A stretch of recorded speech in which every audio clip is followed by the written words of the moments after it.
Hi friends, అందరికీ నమస్కారం. Friends, Poco X3 so last month గ్లోబల్గా లాంచ్ చేశారు. సో ఇప్పుడు ఇండియాలో అయితే తీసుకొచ్చారు. సో మన ఛానల్లో పోకో X2 గురించి ఒక వీడియో అయితే పెట్టాను. సో ఆ వీడియోలో నాకు పోకో X2లో ఉన్న నెగిటివ్స్ గురించి అయితే ఆ వీడియోలో చెప్పాను. సో దాన్ని కొంతమంది అయితే అగ్రీ చేశారు, కొంతమంది అయితే అపోజ్ చేశారు. సో ఇప్పుడు పోకో X3 ఇండియాలో లాంచ్ చేశారు. ఇందులో చూసుకుంటే చాలా మంచి అట్రాక్టివ్ స్పెక్స్ అయితే ఉంది. సో ప్రైస్ చూసుకున్న చాలా రీజనబుల్ ప్రైస్తోనే మొబైల్ అయితే లాంచ్ చేశారు. ఈ మొబైల్లో ఉన్న పాజిటివ్స్ నెగిటివ్స్ గురించి అయితే ఈ వీడియోలో మనం మాట్లాడుకుందాం. సో దాని తర్వాత మీరైతే డిసైడ్ చేసుకోవచ్చు ఈ మొబైల్ మీకు ఎంతవరకు సరిపోతుంది అనేది.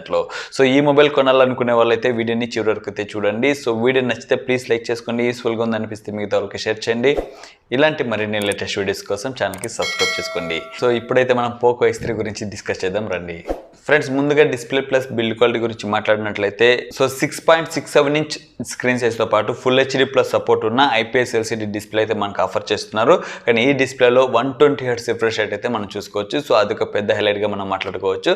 సో 120 Hz రిఫ్రెష్ రేట్ మనకు పోకో X2లో ఆఫర్ చేశారు. సో దాన్ని ఇప్పుడు తీసుకొచ్చారు. సో అండర్ 20,000లో 90 Hz రిఫ్రెష్ ఉన్న మొబైల్స్ అయితే ఉంది. కానీ 120 Hz రిఫ్రెష్ ఉన్న మొబైల్ మనకు పోకో X2 ఇప్పుడు పోకో X3లో మాత్రమే అవైలబుల్ అయితే ఉంది. ఇక బిల్డ్ క్వాలిటీ గురించి మాట్లాడినట్లయితే ఇందులో డౌన్ గ్రేడ్ అయితే చేశారు. సో బ్యాక్ సైడ్ లో ప్లాస్టిక్ పనులు అయితే ఇచ్చారు. సో కానీ సైడ్ లో అల్యూమినియం ఫ్రేమ్ అయితే ఆఫర్ చేస్తున్నారు. ఇక ఫ్రంట్ లో గొరిల్లా గ్లాస్ 5 ప్రొటెక్షన్ తో రానుంది.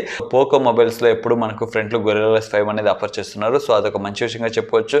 కానీ ఇప్పుడు గొరిల్లా గ్లాస్ 7 వరకు వచ్చింది. సో ఫ్యూచర్ లో 6, 7 అలా ఆఫర్ చేస్తే చాలా మంచిగా అయితే ఉంటుంది డిస్ప్లే వరకు. పోకో X3 NFCలో టోటల్గా 5 కెమెరాస్ అయితే ఉంది. సో బ్యాక్ సైడ్ లో మనకు 64 మెగాపిక్సెల్ ప్రైమరీ కెమెరాతో పాటు క్వాడ్ కెమెరా సెటప్ అయితే ఆఫర్ చేస్తున్నారు. సో 64 మెగాపిక్సెల్ ప్రైమరీ కెమెరా కోసం ఇందులో సోనీ IMX682 సెన్సర్ అయితే యూజ్ చేస్తారు. సో సోనీ సెన్సర్ ఉన్నందున ఇమేజ్ వైస్ మనకు చాలా మంచిగా అయితే ఉంటుంది. సో ఇందులో వైడ్ యాంగిల్ అయితే అప్గ్రేడ్ చేస్తారు. సో 13 మెగాపిక్సెల్ లో అల్ట్రా వైడ్ యాంగిల్ అయితే ఇందులో చూసుకోవచ్చు. సో 119 డిగ్రీ వరకు మీరు వైడ్ యాంగిల్ ఫోటోస్ అయితే షూట్ చేయొచ్చు. ఇక అన్ని మొబైల్స్ లాగే యూస్ ఉన్నా యూస్ లేకపోయినా 2 megapixel depth sensor, 2 megapixel micro sensor అయితే ఆఫర్ చేస్తున్నారు. సో అందులో ఎందుకు అప్గ్రేడ్ చేయట్లేదు అర్థం అవట్లేదు.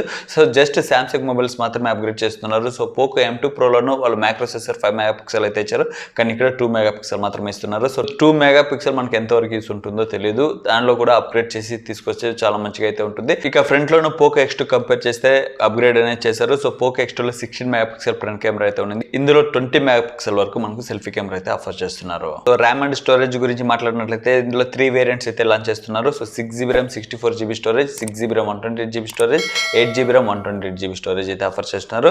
ఇందులో హైబ్రిడ్ సిమ్ స్లాట్ మాత్రమే ఉంది. సో డెడికేటెడ్ గా SD కార్డ్ స్లాట్ అయితే ఇందులో లేదు. ఇక నెక్స్ట్ పర్ఫార్మెన్స్ వైజ్ గురించి మాట్లాడినట్లయితే ఇందులో first time Snapdragon 732 processor use చేసి ఒక మొబైల్ అయితే లాంచ్ చేశారు. పోకో X3లోనే ఫస్ట్ టైం ఈ ప్రాసెసర్ అయితే యూజ్ చేశారు. సో స్నాప్డ్రాగన్ 732 ప్రాసెసర్ చూసుకుంటే స్నాప్డ్రాగన్ 730G కన్నా కొంచెం స్లైట్ బెటర్ అని చెప్పుకోవచ్చు. సో ఈ ప్రాసెసర్ లో Adreno 618 GPU plus 8nm chip set లో అయితే ఈ ప్రాసెసర్ అయితే రన్ అవుతుంది. సో గేమింగ్ వైస్ మీకు చాలా మంచిగా అయితే ఉంటుంది. సో గేమింగ్ మాత్రమే కాకుండా రెగ్యులర్ యూసేజ్ మీరు మల్టీ టాస్కింగ్ చేయడానికి ఈ ప్రాసెసర్ అయితే చాలా వరకు సపోర్ట్ చేస్తుంది. సో 730G కన్నా కొంచెం స్లైట్ బెటర్ పర్ఫార్మెన్స్ అయితే డెఫినెట్ గా ఈ ప్రాసెసర్ అయితే చూడొచ్చు. ఇక నెక్స్ట్ బ్యాటరీ గురించి మాట్లాడినట్లయితే వీళ్ళు పోకో X2 కి అప్గ్రేడ్ అయితే చేయలేదు. సో గ్లోబల్ గా లాంచ్ చేసిన పోకో X3 మొబైల్ కి అప్గ్రేడ్ చేసి మొబైల్ అయితే తీసుకొచ్చారు.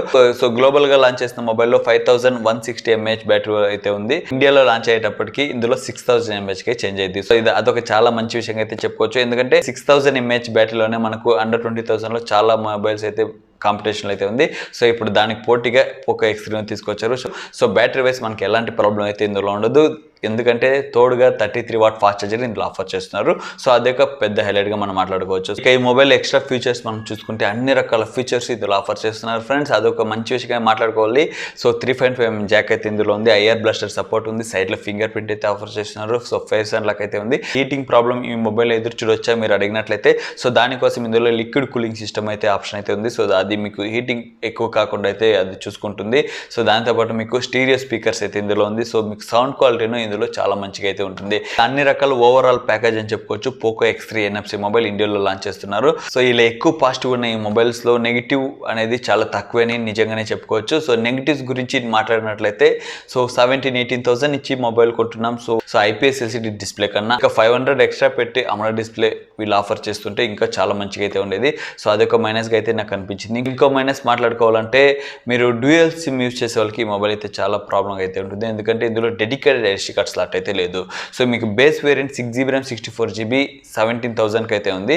సో పోకో X2 మొబైల్ కన్నా ఈ ప్రైస్ అయితే చాలా తక్కువే, కానీ మీరు డ్యూయల్ సిమ్ యూస్ చేస్తున్నప్పుడు మీరు SD కార్డ్ అయితే ఇందులో యూస్ చేయలేరు. సో అదొక మైనస్గా అయితే ఉంది. సో దానికోసం మీరు 18,500 పెట్టి 6,120GB స్టోరేజ్ తీసుకుంటే చాలా యూస్ఫుల్గా అయితే ఉంటుంది. సో మీరు డ్యూయల్ సిమ్ యూస్ చేసినట్లయితే. సో సింగిల్ సిమ్ యూస్ చేసి SD కార్డ్ యూస్ చేసే వాళ్ళకైతే బేస్ వేరియంట్ సరిపోతుంది. సో ఈ మధ్య ఎక్కువ మంది చూసుకుంటే డ్యూయల్ సిమ్స్ మాత్రమే యూస్ చేస్తున్నారు.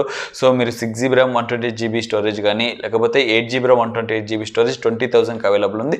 సో ఆ రెండిట్లో చూస్ చేసుకుంటే సో మీకు ఫ్యూచర్లో స్టోరేజ్ ఫుల్ అవ్వకుండా ఎలాంటి ల్యాగింగ్ ప్రాబ్లం రాకుండా కాపాడుతుంది. 128GB స్టోరేజ్ ఉన్న మొబైల్ కొంటే చాలా మంచిగా అయితే ఉంటుందని నా అభిప్రాయం. సో దానిపైన ఏ మొబైల్ కొనాలనేది మీ డిసిషన్. సో సెప్టెంబర్ 29న ఫ్లిప్కార్ట్లో ఫస్ట్ సేల్ అనేది ఉంది. So big billion day sales అనేది రానుంది. సో అప్పుడు మీరు ఏదైనా బ్యాంక్ కార్డ్ యూజ్ చేసి కొనుక్కోండి. సో 128GB స్టోరేజ్ కొనడం అయితే చాలా బెటర్ అని నా అభిప్రాయం.